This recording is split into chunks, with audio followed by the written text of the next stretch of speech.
Bismillahirrahmanirrahim. Dear students, Assalamu alaikum and welcome back in lecture number 17. Today we are going to discuss in continuation of Islamic modes of financing, and our today's topic is ijara, which we know as leasing as well. So ijara actually means leasing. So first part we are going to discuss in this lecture, and the second part we will be discussing in our next lecture. So before we go into details of this lecture, let's have a look what did we study in our previous lecture. It was about the diminishing musharaka contract, and we discussed the concept of diminishing musharaka, that it is just like a musharaka contract, like a regular partnership contract, where the partners, two partners, which is normally one of the partners is an Islamic bank and the other one is a client. So when they enter into a partnership with an agreement that one of the partners will be purchasing the share of the other partners, such that the share of purchasing partner increases and share of the selling partner decreases into that particular asset. So, and gradually, the one of the partner, which is normally a client, purchases 100% of the shares of that asset. So in that case, all the returns of that asset now become the sole right of that purchasing partner. So we discussed different features and rules of diminishing musharaka. The features and rules, they were quite similar to our previous lecture, that is musharaka and mudarba. And also we discussed the uses of diminishing musharaka, particularly in house financing, and we discussed the following things, that is purchase of house. In case of purchase of house, the contribution by the client and the bank is determined. Actually, this is a facility for the clients to arrange them with the houses, to provide them houses. So there can be different arrangements like purchase of house. In this case, there will be contribution of capital by the client and the bank or the Islamic financial institution, and both will contribute to purchase a house, which is a completed house. And then the client normally enters into that house as a tenant, and there is a lease agreement between the client and the bank. And the bank's share into that house will determine that how much rent is going to be paid to the bank, and that is the income of the bank against the investment made into that house. And similarly, construction of house, where there can be two situations. One is that the plot or a piece of land is already there with the client, and the client wants to construct a house over that, and the bank facilitates the client to construct that house and provides the capital. Now, the value of the plot is the contribution by the client, and the monetary sources contributed by the bank are the contribution by the bank. And this will determine the proportionate share of the bank and the client into that particular asset. And the other situation is that the plot or piece of land to be purchased, and then there is construction required. So in both cases, contribution will be determined, will be collected by both partners, and gradually one of the partner, that is the client, will purchase the share of the bank, and the bank's share will be divided into number of units. Suppose the bank's share are divided into 10 units. So, and then the intervals will also be determined, that after every month or every 3 months, every 6 months or every year, the client will be purchasing the share of the bank in the form of units. Those units will be offered to the client, and client will make an offer for a price, will price that unit, and if the bank agrees, the bank will sell that unit to the client. And then the third situation is renovation of house. So house is already there and it needs renovation. So the renovation capital is provided by the bank. Now the market value or the fair value of that asset, that house, is the contribution by the client, and the renovation expenses are the contribution by the bank. So there might be the contribution in the ratio of 10 to 90 or maybe 20 to 80 as is the situation. And again, the client will be the user of that house, or any third party can also be user of that house. And the rent will be determined, and the bank will charge, or the share of the bank will be according to the proportion of the bank's ownership into that asset.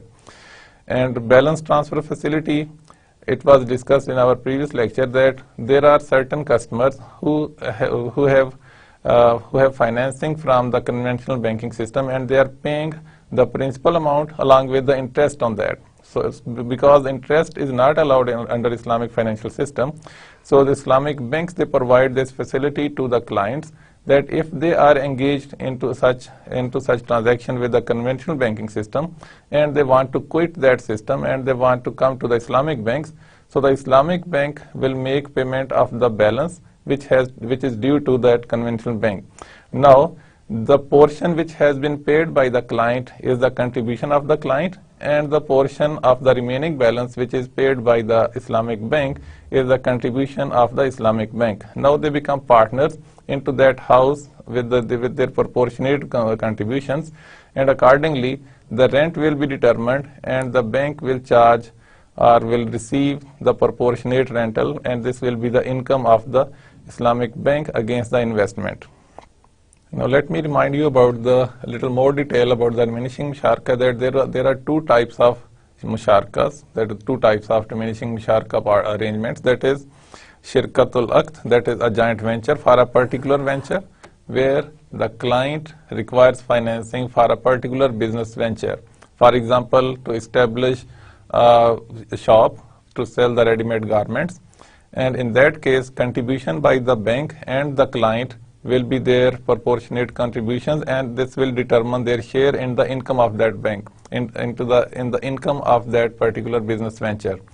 And the client will promise into the agreement, this will be mentioned, that client will be purchasing the number of units which is the ownership of the bank, and accordingly the share of client will keep on increasing.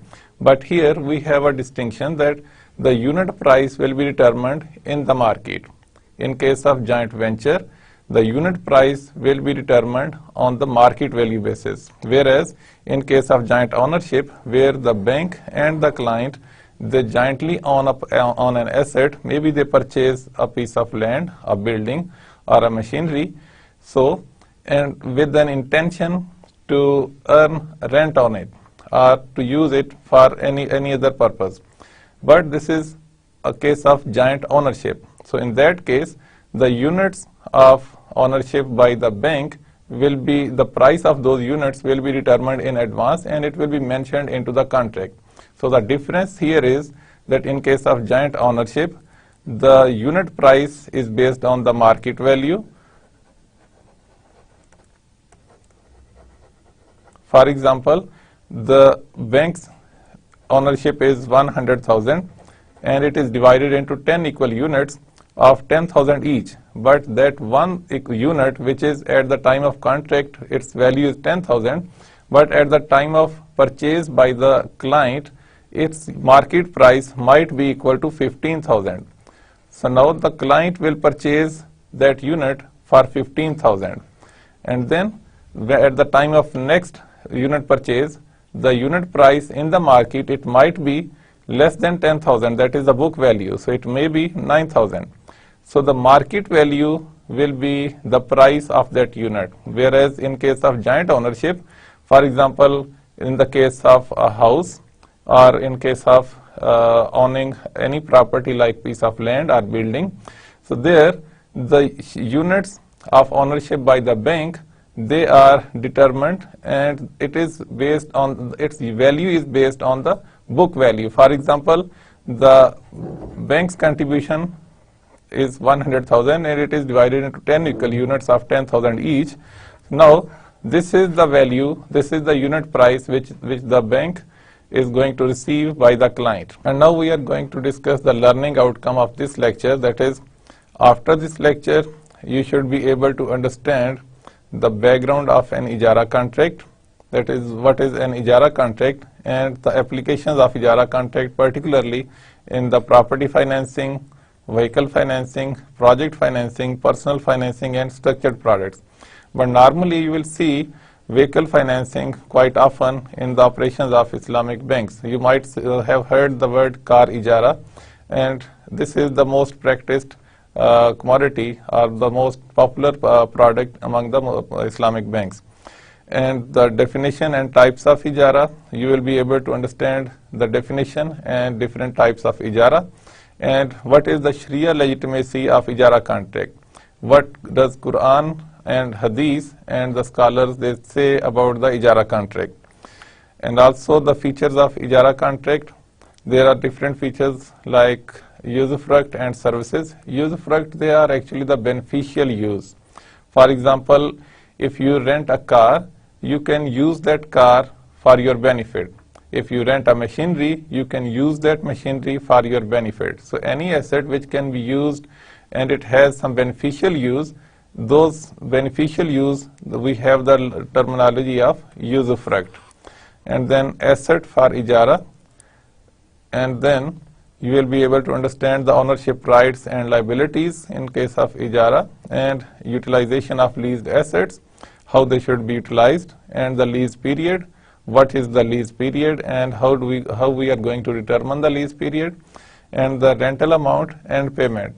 What will be the rental amount, how it will be determined, and what will be the mode of payment, a cash, a kind, or service. And then you will be able to understand the situation of default and compensation in an ijara contract, and also the nature of promise in ijara arrangement.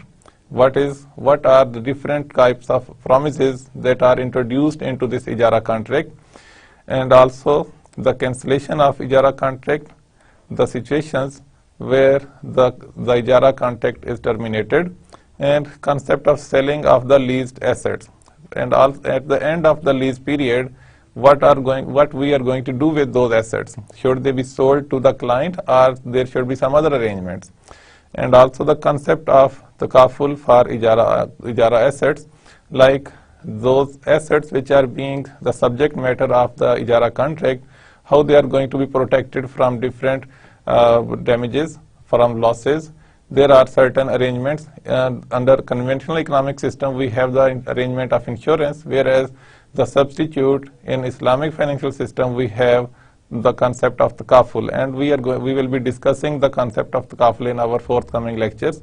So takaful is a substitute of an insurance arrangement. So first of all, the background.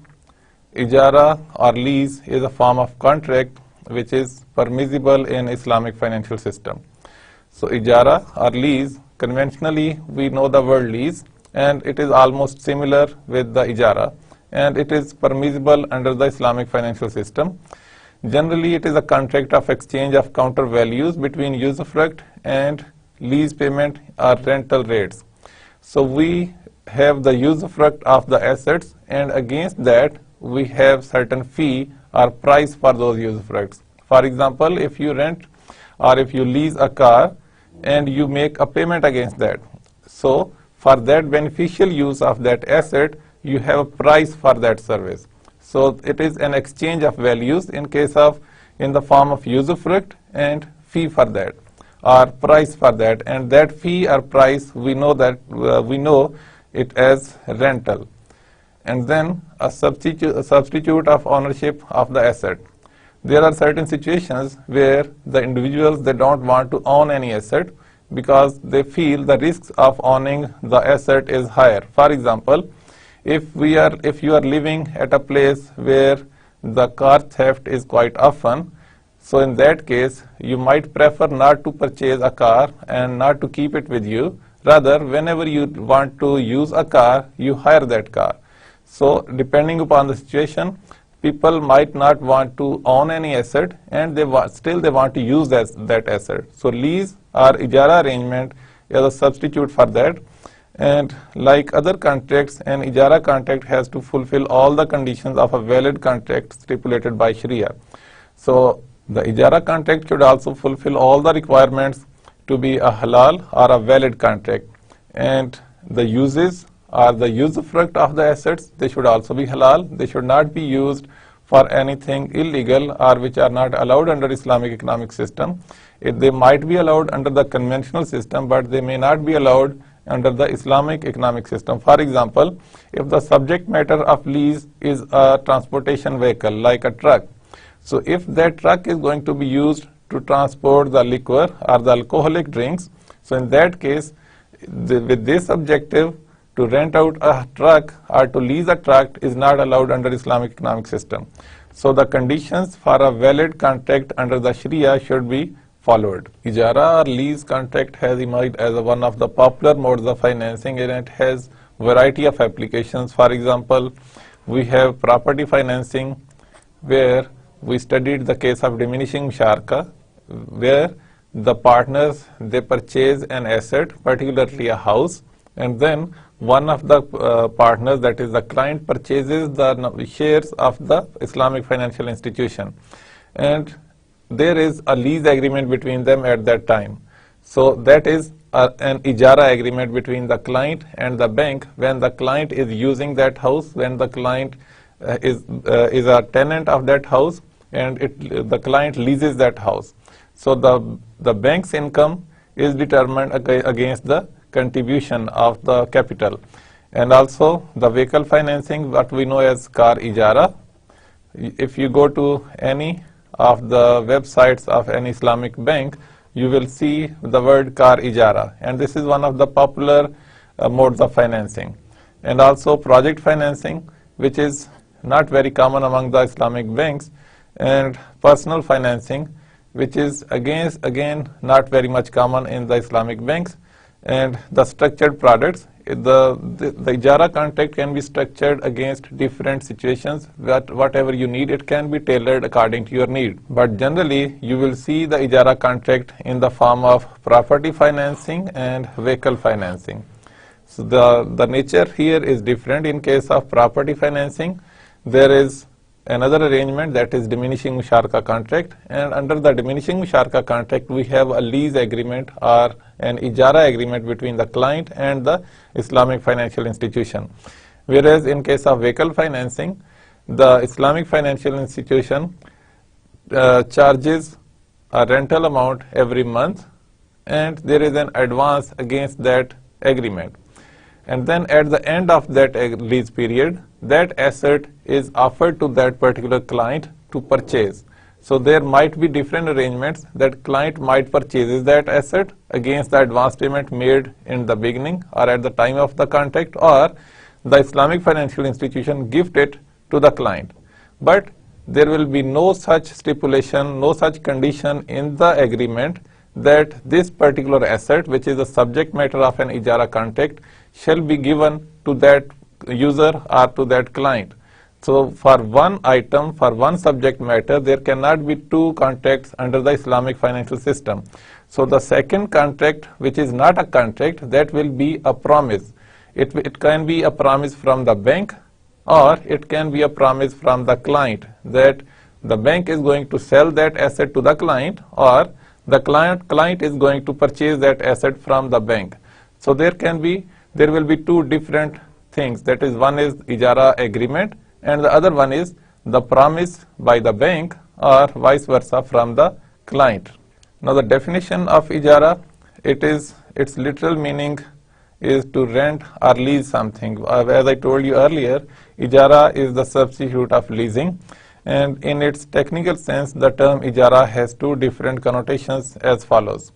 So as I mentioned earlier, that at the end of the lease period, there can be different arrangements, like the asset goes back to the lessor, for example the Islamic financial institution, or the asset is purchased by the client. So the contract ends up in the form of ownership of that asset by the client. So these are two different arrangements. For example, a hire contract to employ the services of a person with wages given to him or her as a consideration for his or her hired services. So one of the arrangements is that for any services you provide and you charge any salary, any wage, any fee, that is also one kind of ijara. And then a lease contract to transfer the usufruct of a particular property to another person in exchange for a rent from the client. So in the second case, which is the most common situation, that is, there is a subject matter of that contract, there is one client, and client is going to use that asset, going to lease that asset, and then after the usage or after the leased period, what is the future of that asset? What is the salvage value, and how the bank or the Islamic financial institution is going to dispose of that asset? So there can be different arrangements. One is that ijara muntahiya bit tamlik, that is a lease contract which ends up with the transfer of the legal title of the leased asset to the lessee, and it can be in the form of a sale or a gift of the asset to the lessee. So there can be two arrangements, as I told you earlier, that is, there is a sale of asset at the end of the contract period, or the Islamic financial institution gift that asset to the client. So it means the contract finishes with the ownership of the client, and then ijara summa al-bay, that is ijara and then trade, is a form of ijara muntahiya bit tamlik, where the sale of asset to the lessee is executed at the completion of the lease period. So one arrangement is that asset is sold or gifted, and the other arrangement is that ijara and then it is sold. It is sold to any third party, or it may be sold to the same client as well. Like every contract, ijara contract should also be Sharia compliant, and it should have some legitimacy from Quran, Sunnah, and also from the ijma or consensus of the Sharia scholars. So let's see how Quran refers the word ijara or hiring. For example, while describing the story of Musa alayhi salam being hired for a certain period of time for a specific task as a compensation for outstanding dowry for his marriage, and in this regard dowry would mean the haq meher, what we know in Urdu, haq meher. And Quran says, and said one of them, that there were two daughters of that pious person, and one of them she said to her father that, O my father, hire him. Verily the best of men for you to hire is the strong, the trustworthy. He said, I intend to wed one of these two daughters of mine to you on condition that you serve me for 8 years. But if you complete 10 years, it will be a favor from you, but I intend not to place you under a difficulty. If Allah will, you will find me one of the righteous. So you see the word hire. Hiring of people for their services is allowed under Islamic economic system, and the tenure was also mentioned here, 8 years, or it was an option for Musa alayhi salam to complete 10 years. And this verse has been mentioned in Quran in Surah number 28, ayah number 267. So we have the legitimacy from Quran that against the services, the people can be hired for certain reward. And in a hadith, in the hadith of Prophet ﷺ, not only hiring but also leasing of asset has been mentioned. For example, it is mentioned in Sunan Ibn Majah, one of the famous hadith, that in Urdu we also know that mazdoor ko uska pasina khushk hone se pehle uski mazduri ada ki jaye. So Prophet ﷺ said, pay the hired worker his wages before his sweat dries off.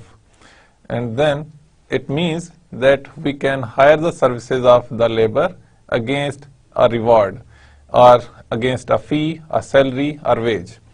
And then Prophet ﷺ is reported to have said, he who hires a person should inform him of his fee. And then another thing has been endorsed into that agreement, that the fee of that worker should be announced at the time of contract. When you hire any person, you should tell him or her that this is going to be your fee or salary. And then in a hadith reported in Sahih al-Bukhari, Abdullah ibn Umar narrates, Allah's apostle gave the land of Khaybar to the Jews to work on and cultivate and take half of its yield. Ibn Umar added, the land was used to be rented for a certain portion of its yield. So the land was leased to the Jews against a certain portion of its yield.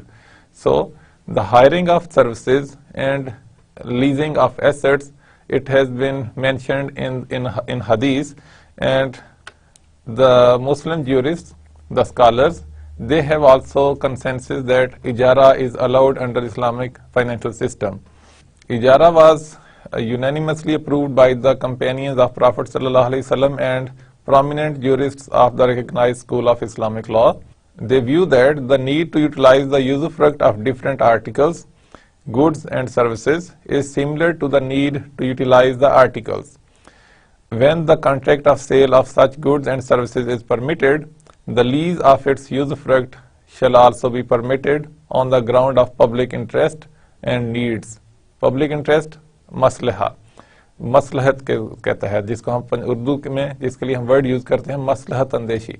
So, for maslaha, the lease or the selling of usufruct is allowed under the Islamic financial system. Now there are different features of ijara contract, and we are going to discuss them. Probably we are going to discuss until point number 3 in this lecture, and from 4, 5th and 6th we are going to discuss them in our next lecture. So there are different features like usufruct and services, asset for ijara, what are the assets that qualify for the ijara agreement, and then ownership rights and liabilities, and then utilization of leased assets, how the assets are going to be utilized. As I mentioned earlier, that utilization should also qualify to be a halal activity. And then the lease period, the time period involved for that ijara contract should also be clearly mentioned into the contract, and the rental amount and its payment. What will be the rental amount and how it is going to be paid. So these are different features we will be discussing, probably half of them in this lecture. First of all, usufruct and the services. So as I mentioned earlier, the beneficial use of any asset is the usufruct. So ijara applies to both hire of services and lease of a property for wages, fee and rental respectively. And ijara may be in the form of hiring of services or labor, such as hiring the services of an engineer, a carpenter or a tailor to undertake a specific task in exchange of consideration in the form of fee or wages for the services rendered. So any kind of services we enjoy by the professionals or from labor or from any third party, and against those services we pay a price. So that is allowed, and these are the usufructs and their rewards. So the services, they can also be the subject matter of the ijara contract, and the property, that can also be subject matter of an ijara contract. For the services we pay a fee or wages, and for the property, when it becomes the subject matter of an ijara contract, we have a rental payment. An example of hiring of services is that an Islamic financial institution provides online payment services based on standing instructions by the customer of the Islamic financial institution. The customer specifies the third party account as well as the amount and frequency of payment to be made. Upon the engagement, direct debit payments are made from the customer's account, and the bank earns fee from such services. We have lot of examples, particularly when we have such an advancement in the banking sector. For example, for the utility bills, we can assign the task to the banks that they would collect the utility bill, and then they will debit that particular amount from the client's account, and they will credit that particular account of the utility providing corporation. For example, the WAPDA, the WASA, or any organization, the PTCL, we have different utility bills from different organizations, and those organizations, they have their relevant accounts.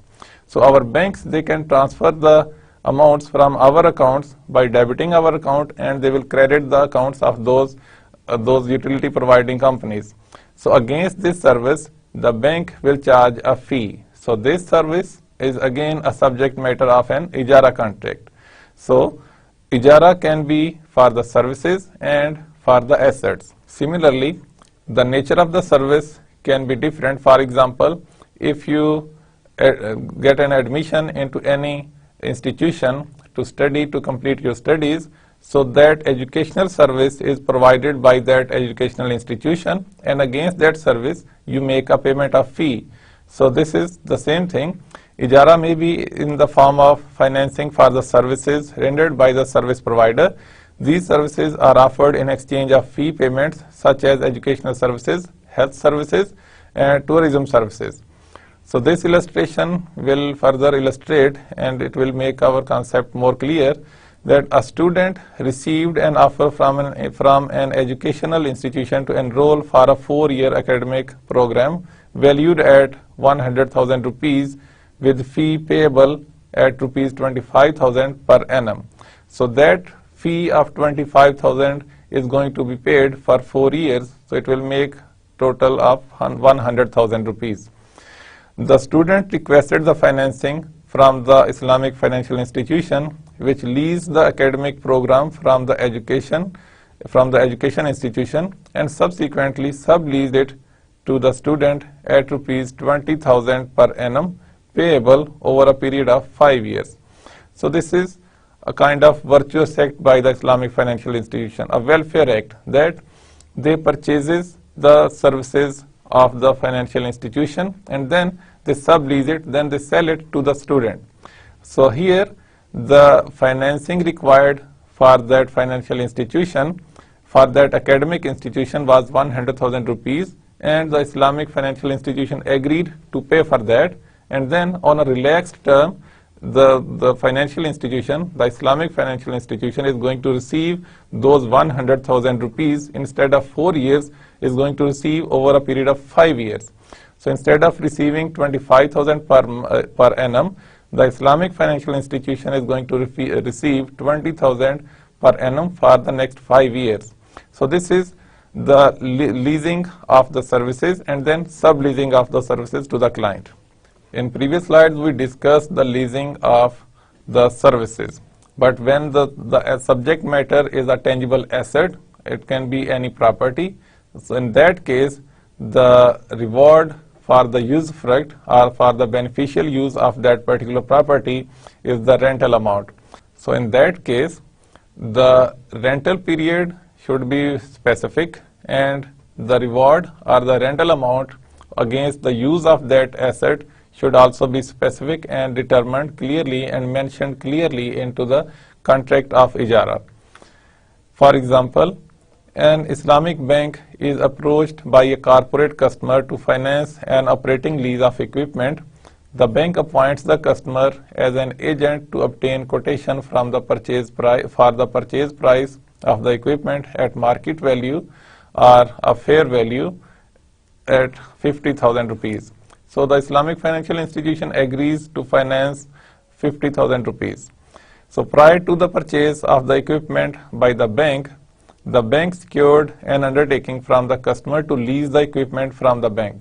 So now, in this situation, the client needs an asset for his or her personal use, maybe in the business use or for any reason, and the client approaches the Islamic financial institution, and the Islamic financial institution agrees, as we discussed in the case of Murabha, that Islamic financial institution appoints the client as an agent to find out the asset and then to facilitate the purchase of that asset.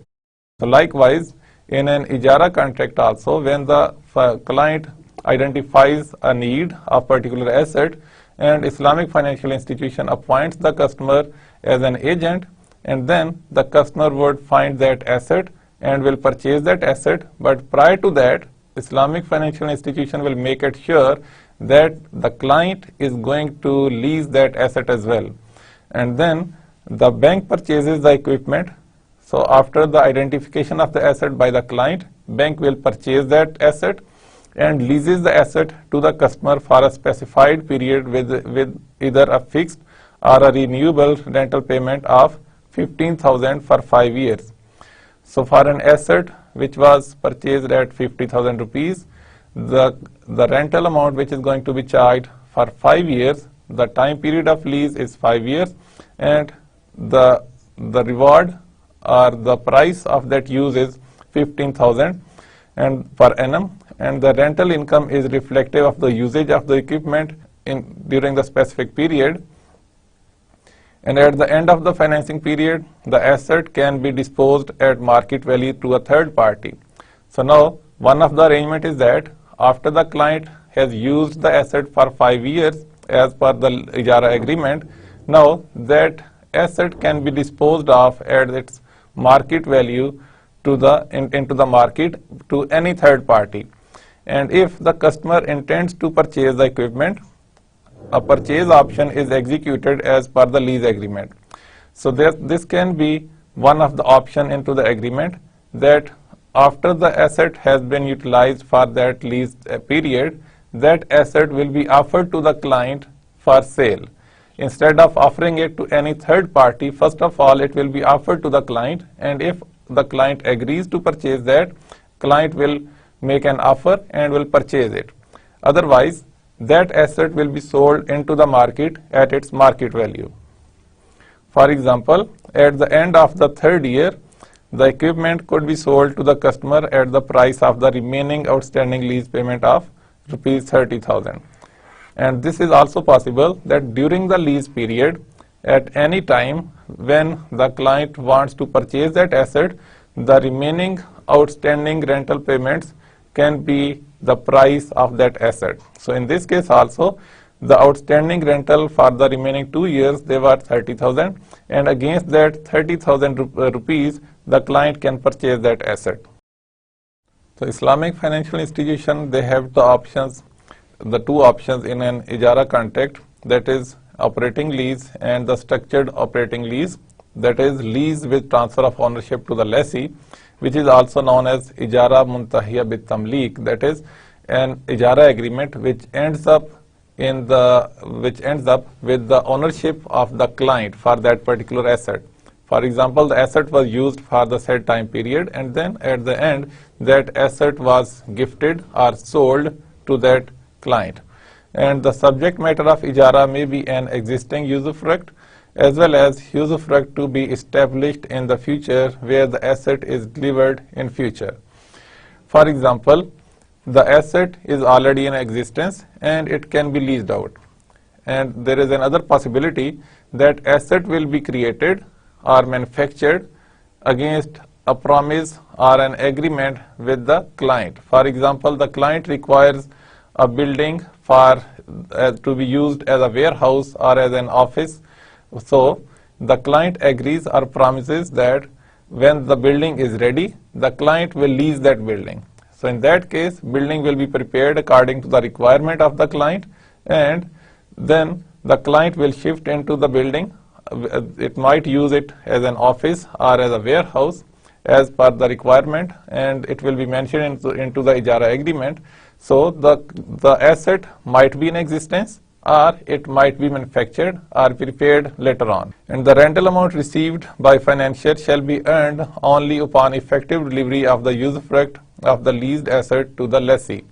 So there can be a situation that at the time of agreement, the asset is not into existence. But at that time, the client might deposit certain amount as a security deposit or as an advance lease payment. So in that case, that advance payment will be adjusted after the asset has been handed over, and it can be used positively by the client. So here is an illustration of effective delivery of leased asset, that a property development company seeks financing to lease an equipment from an Islamic financial institution. The equipment needs to be installed at the company's construction site prior to the lease as specified in the Ijara agreement. And the Islamic financial institution acquired the equipment and leased the asset to the company without installation. Although the Islamic financial institution had purchased the equipment to lease to the company, they have no capacity to lease the equipment as the equipment is not installed. Hence, effectively, the lease agreement is not effective until usufruct is established upon installation. So in this case, when the equipment will be installed and then it can be used, the beneficial use is only possible when the equipment has been installed. although the lease agreement has been signed before the installation of that equipment, but when the usufruct starts, only then the fee for that or the rental amount for that will be paid, and the rent will be due only after the usufruct. So if there are any advances paid by the client to the lessor, so those will be utilized only after the usufruct starts for that asset. And the rental amount received in advance by financier shall be refunded to the lessee if the asset cannot be effectively delivered to the lessee. For example, in our previous illustration, when the equipment has to be installed and it could not be installed because of any reason, so in that case, if there were any advances with the lessor, so those advances should be paid back to the lessee. And in relation to the above point, upon completion of the leased asset under a forward lease and prior to enjoyment of the usufruct, the lessee may purchase the leased asset and the forward rental amount may be treated as part of the selling price. So let's consider the same illustration as we discussed in the previous slide, that the Islamic financial institution as per Ijara agreement purchased an equipment to install at the place of the client, and before the usufruct could start, the client decided to purchase that equipment from the Islamic financial institution. So if the client has made payments in case of any advance payments, so those advance payments can be settled into the price of that equipment. Under most circumstances, leased assets, they are tangible assets, but there are some assets which are not tangible, but still they can be leased out. For example, the trademarks, the patents, and any other form of intellectual property. The tangible assets shall not be perishable. And another condition for tangible assets is that it should not be perishable. For example, the vegetables, they are perishable, or any asset which is during the process of using it is consumed.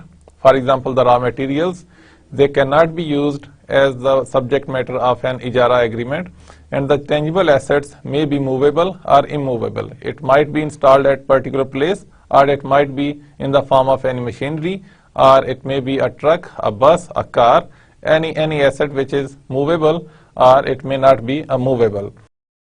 For example, a fast food operator seeks financing from an Islamic financial institution for the food business comprising stock of food, the store, and the brand name of the principal operator, maybe from KFC, from McDonald's, and a lease contract drawn between the Islamic financial institution and the customer applies only to the store and brand name.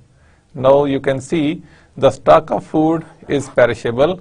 It is not something which is durable and it has some beneficial use. Rather, it is going to be consumed. So anything which is going to be consumed cannot be part of the Ijara agreement. So in this case, store and the brand name can be the subject matter of an Ijara agreement. The stock of food doesn't qualify for lease as it is perishable and consumable. And the leased asset shall be specified and be clearly identified by the contracting parties. For example, Company A enters into an Ijara agreement to lease a shop in Blue Area, Islamabad. Now, Blue Area, Islamabad is a big market. The lease contract stipulated all the details of the agreement, such as the rental, the location is mentioned as a place in Blue Area, but it has not been mentioned that which shop. The agreement doesn't pinpoint the address of a particular shop, and rather in its broader term it says a shop in Blue Area. So except that it did not specify the exact location of the shop within Blue Area, which is the subject matter of the agreement, such agreement is deemed to be void as the subject matter is not clearly identified in the lease contract. So the subject matter is not clearly identified, so the contract is not a valid contract. And where the asset is held by a partnership, each partner shall jointly own the asset and have the right to benefit from the rental income of the leased asset based on the proportionate share in the asset. So the ideal example is the construction of house or purchase of house in case of diminishing musharaka, where the asset is owned by the client and the Islamic financial institution collectively. So both have a share into that, and both of them they take returns proportionate to their contribution. For example, if their ownership was 40% by the Islamic financial institution and 60% by the client, and if it has a return as a rental income of 10,000, so both of them will share it according to their contribution. So 4,000 as 40% of the return would go to the bank, and 6,000 as the contribution by the client will be according to the proportion of ownership of the client. And client may jointly with an Islamic financial institution acquire an asset from a third party. The client subsequently leased the asset from the Islamic financial institution.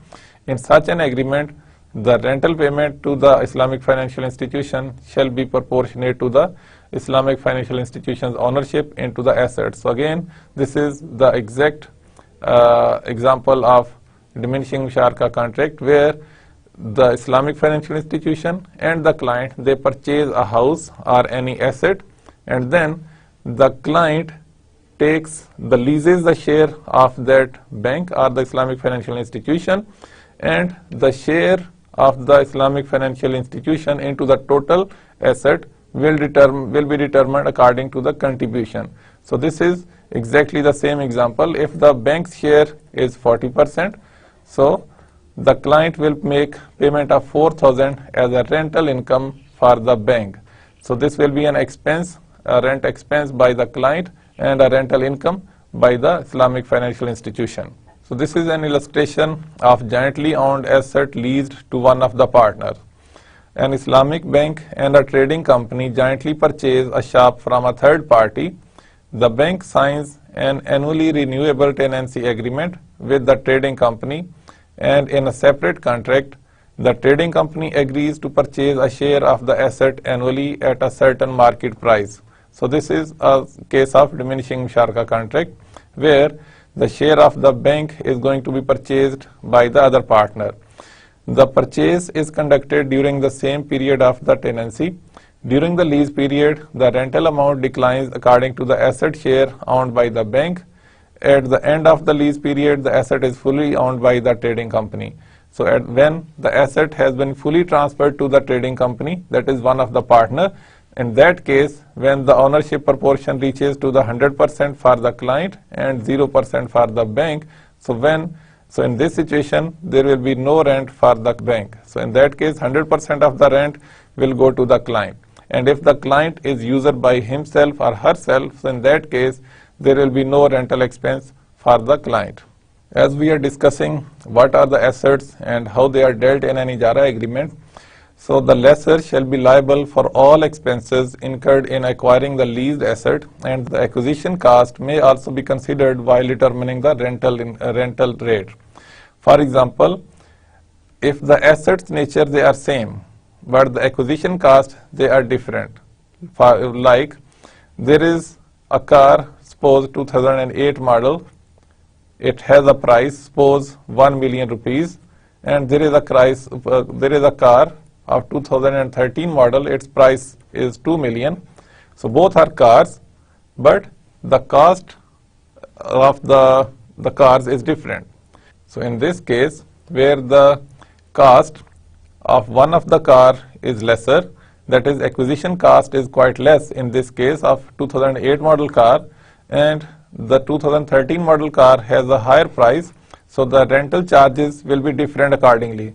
Although they are both cars, but according to their price and according to the acquisition cost of those assets, the price, the rental income or the rental charges will be different. And another example would be that if the Islamic financial institution finances a house, suppose out of Islamabad and inside Islamabad, so the price of the house will be quite different. So inside Islamabad, the rental will be different, the rent charges will be different, and outside Islamabad, the rent charges will be different. Suppose the size of the house is same, but the rental charges, they are quite different. Although the nature of asset or the nature of the property is different, but the acquisition cost will determine how much rent is going to be charged for that particular asset. And the nature of asset should be something which qualifies for the ijara agreement. For example, the shares or the stocks of any company, they don't qualify as an asset of ijara agreement. So as per ijara agreement, the leased asset should be the lessor's property, though the registration of the title may be in the name of the lessee. So when the lessee as a client approaches the Islamic financial institution and identifies an asset for an ijara agreement, so in that case, Islamic financial institution might appoint the client as an agent, and also the registration of that asset might be in the name of that client. But there should be a condition that even under this arrangement, when the title is with the lessee, but the owner of that asset or the property is of the Islamic financial institution. So being an owner, if the Islamic financial institution assumes all the responsibilities, that is the ownership responsibilities, the risks of that asset, all the losses or damages which can take place without any negligence of the client or the user or the tenant, so all the risks, they are borne by the Islamic financial institution. Only then the asset can be in the name of the registration of that leased asset can be in the name of the lessee. And there are certain arrangements that the financier may purchase the asset from the client and then again lease that asset to the same client. So this is an arrangement where the client or any organization or any institution, they need some liquidity, but they don't have liquidity or the assets with them. So they can sell their asset to the Islamic financial institution, and then they can use or they can lease the same asset from that Islamic financial institution against a rental payment. So they can meet their liquidity requirement such that they can sell their asset to the client and still they are using the same asset. So this is a facility for the people, for the business people, for the businesses, that they can sell the same asset and they can take it back as a leased asset. And a customer's share in the asset jointly owned with the IFI may be pledged to the Islamic financial institution as security. So when the Islamic financial institution and the client, they jointly own any asset, for example, in case of diminishing Sharka contract of house financing, so the share of the client can be taken as a security by the bank against any risk of default by the client. And the third feature is ownership rights and liabilities. So there are certain rights being an owner and there are certain liabilities being an owner. And the rights and liabilities arising from the ownership of the leased asset shall be with the lessor, while the rights and liabilities arising from the use of that leased assets shall be with the lessee. So being the owner and being the user, there are rights and liabilities of the lessor and the lessee. So the lessor have the ownership rights and all the risks being owner are with the Islamic financial institution as a lessor, and being a user of that asset, all the risks and liabilities being a user, they are with the lessee or the client. And the leased asset in the lessee's actual or constructive possession shall be a form of trust. So when the asset has been given to the client for use, for beneficial use, now there is a trust. So the client is a trustee by the bank to use that particular asset. And this is an amana for the client. And there shall not be compensation by the lessee to the lessor in case of impairment of the asset value, except when such impairment is caused due to the negligence or misconduct of the lessee. For example, during the normal course of business, an asset is used carefully and without any negligence, without any misconduct. So in that case, if any loss, any impairment to the asset's value, if it happens, then this is the loss of the owner, that is the lessor. And any loss or impairment relating to a leased asset shall be borne by the lessor throughout the leased period due to factors not caused by negligence or misconduct of the lessee. if the lessee is using the asset carefully and it is maintaining the asset as per agreement or as per the nature of that asset, and then if something happens, if any disaster happens, if there is any natural disaster like floods, earthquake, tsunami, whatever, so in that case, or there may be some accident, so that loss is going to be borne by the lessor, being the owner of that asset. And in a situation where the usufruct of the leased asset is impaired wholly or partially as a result of the lessee's misconduct or negligence, the lessee shall be responsible for restoring the usufruct and bear such cost, including the rental charges payable during the restoration period. And when the lessee was using the asset and it was not a careful use of that asset, so because of that negligence, if any capital impairment or any loss happens to that particular asset, so the lessee is responsible to compensate for those losses. And during the restoration of the usufruct, that is, to repair the asset such that it can be used again for beneficially, so to restore its usufruct, the cost will be borne by the lessee, and during that time period, rental income will not stop for the Islamic financial institution. The lessee shall be paying the rental charges to the Islamic financial institution while it is not being used, but it is being repaired.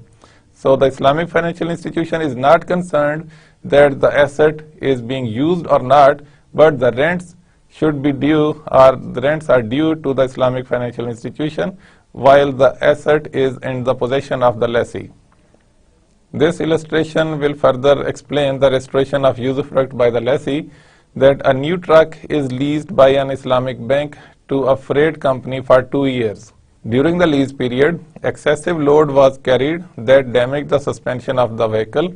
The freight company is liable to restore the truck, continue to lease the truck during the remaining lease period, and pay the full lease payment for the period. So if the truck is not being used properly, it was overloaded against the terms and conditions of use of that particular truck.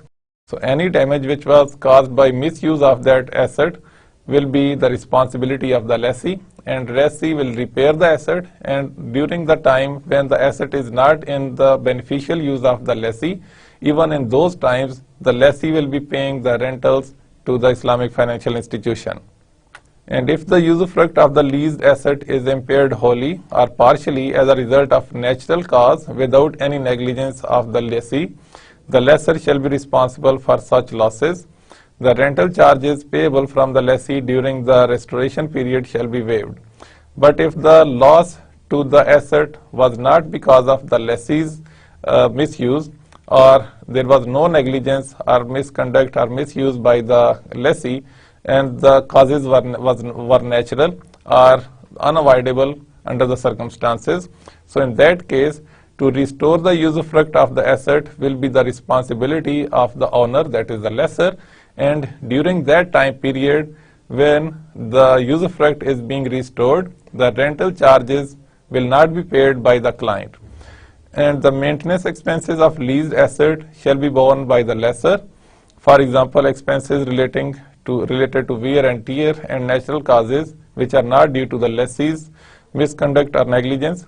Non-maintenance of such asset may render the contract void. So the maintenance expenses and any other expenses because of the wear and tear or because of the normal use of that asset, they are the responsibility of the lessor. And any operational maintenance and expenses relating to the usage of the leased asset shall be borne by the lessee, who acts as a fiduciary or under the trust relationship to safeguard the interest of the lessor.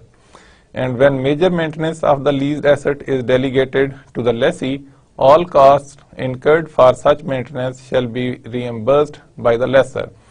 And when there was a major repair due for that particular asset, and the lessor appoints the lessee to get the asset repaired, so during that time period, the lease payment or the rental payment, they will not be paid to the Islamic financial institution, and also any cost to repair or to restore the usufruct will be charged to the lessor being the owner of that asset. And the lessor may agree with the lessee that the lessee bears the takaful cost provided that the cost is reimbursable from the lessor. And at the same time, if any insurance cost which is the responsibility of the lessor and it is delegated to the lessee, that the lessee will arrange an insurance arrangement or a takaful arrangement, provided that the cost of takaful will be paid or reimbursed by the lessor to the lessee. A leased asset may be subleased to a third party unless it is stated otherwise in the primary lease contract. If the client has leased an asset and the client want to sublease it to any third party, but the ijara agreement states that the subject of that agreement, that is the asset cannot be leased as a sublease, so the client has no right to sublease it. But if it is not mentioned into the contract and or if it is mentioned into the contract that the client can sublease the asset to any third party, in that case the client will inform the owner or the lessor and can sublease the asset to any third party. And the sublease shall be valid for the period not exceeding the tenure of the primary lease contract. So the primary lease contract should be longer than the sublease contract. If the primary lease contract was for 10 years, the sublease contract should be any number of days less than the 10 years. The rental payment for the asset that is subleased may be the same amount, higher or lower, payable on the spot or on a deferred basis, unless it is stated otherwise in the primary lease contract. So there can be different arrangements for the payment of the rental amount. It can be more than the initial contract. The rental charges for the sublease contract can be higher, it can be lower, or any arrangement is possible if it is allowed. This illustration will further clarify the concept of sublease of asset, that a company entered into a lease agreement on an office building with an Islamic financial institution and planned to sublease the office to its subsidiaries. So the agreement is between the company and the Islamic financial institution, but the company plans to sublease the asset to its subsidiary. A provision in the agreement allows for subleasing provided that the tenant activities are Sharia compliant. Upon assessment, the IFI is satisfied that the tenant activities are Sharia compliant, thus the company's plan can be executed. Relevant terms and conditions in the agreement that will safeguard the lessor's interest apply to the sublease agreement as well. So in case of a sublease agreement, the lessor will make sure in the sublease agreement the asset is not going to be used in any haram activity. It should be a Sharia compliant activity. So when the Islamic financial institution makes sure that the asset will be used for a Sharia compliant activity, so in that case the asset can be subleased to any third party. And the modes of transfer of the leased asset in ijara muntahiya bit tamlik may be by way of a gift or sale of the leased asset. So the ownership can be transferred to the client at the end of the lease contract, and there might be the case of sale of the asset, or it might be gifted to the client. And the ownership of the leased asset shall be transferred to the lessee by executing a sale contract of the asset as promised or at any time during the lease period. And during the lease period, at any time, the asset can be sold to the client or with the consent of the client to any third party. And the transfer of the leased asset may be effected in the form of a gift to the lessee upon fulfillment of the conditions that all ijara installments are fully settled. So when the ijara contract is completed, all the installments due or the ijara payments they were due from the client, they have been paid. In that case, the asset can be gifted or it can be sold to the client.